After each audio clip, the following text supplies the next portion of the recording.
Good morning, happy Friday, and I'm Lynn. And I'm Kristen. We are at Care Near Me in Bedford, Texas. So today we're going to talk about how to become nurse practitioner. And would you like to start? Sure. So first you get your undergraduate degree. It's going to take you 3 or 4 years. It's a bachelor's of science in nursing. And then after that, most graduate programs will require you to have some work in the field. Mm-hmm. And Ling and I both think it's a really good idea. My background is ER and ICU, and I was a nurse from 2009 till just a couple years ago when I started my program.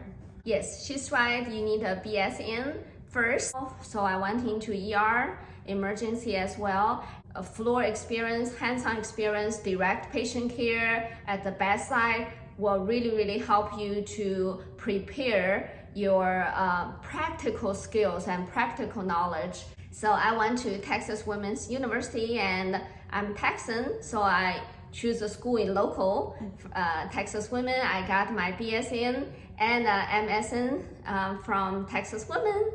So yeah, and I went to Florida State. I'm a Florida girl, but now I'm a Texan. Yeah. And I'm currently at University of West Florida. Yes.